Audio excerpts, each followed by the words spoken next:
Hello সবাইকে। আজকে সন্ধ্যাবেলা রেডি হয়ে বেরিয়ে গেলাম একটু বেড়াতে। আজকে ছিল আমাদের বাবাই বাবুর বার্থডে, তো তার জন্যই আমরা সন্ধ্যাবেলাতে রেডি হয়ে বেরিয়ে গেলাম। গিয়ে দেখি বাবাই বাবু তার ফ্রেন্ডদের সাথে বসে আছে। সে হাই। তারপর বাবাই বাবুর সাথে কথা বলে রান্নাঘরে গিয়ে দেখি বৌদি রান্না বান্না করছে। খুব ভালো রান্না করে। আর আমার ননদ বসে বসে লুচি বানাচ্ছে, বেশ ভালো লুচি বানাচ্ছে। এগুলো দেখার পর গেলাম ডেকোরেশনটা কেমন হয়েছে দেখতে। খুব সুন্দর হয়েছে। জিজ্ঞেস করলাম কেমন হয়েছে, তুমি করেছো কি? হ্যাঁ হ্যাঁ আমি করেছি, আমার ছেলেরই বার্থডে তাই।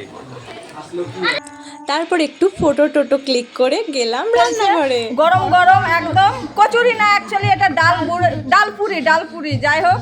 আর এই যে মাসি দেখো এই যে লুচি ঠিক করে দিচ্ছে, লুচি না ডালপুরি, আমার সাথে নামটা খালি বারবার ভুল হয়ে যাচ্ছে। আর এই যে দেখুন ছাকা হচ্ছে গরম গরম।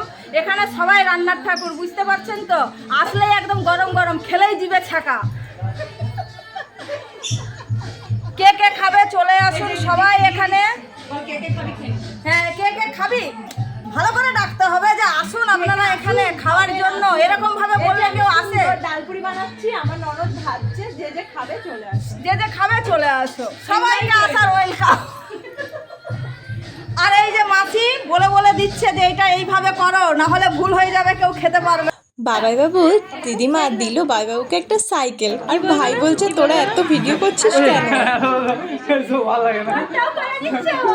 তারপর বাবাই বাবুর কেক কাটিং শুরু হলো।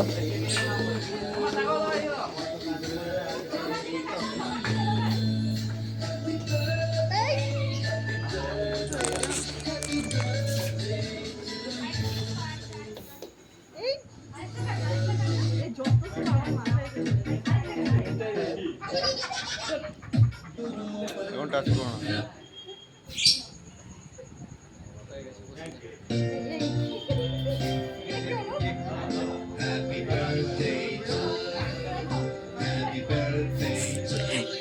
কেক কাটিংয়ের পর তারপর আমাদের খাওয়া দাওয়ার পর্ব শুরু হয়ে গেল। বৌদি আমাকে প্লেট দিয়ে দিল, প্লেট দেওয়ার পর এর মধ্যে স্যালাড দিয়ে দিল, এরপরে স্যালাড দিয়ে দিল আর হচ্ছে একটু শসা আর একটু দাও, তারপর কেক দিয়ে দিল। কেকটা খাওয়ার পর পুরি আর কাবলি ছোলার তরকারি।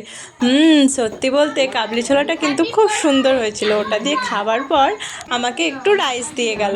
আমি বললাম না আমি তো এটা দিয়েই খাবো, এটাই বেশি ভালো হয়েছে না। তারপরে বৌদি একটু চিলি চিকেন দিয়ে গেল। ওটা খাওয়ার পর পায়েস দিয়ে দিল, তারপরে মিষ্টি দিয়েছিল, যেটা আমি ক্লিপ নিতে ভুল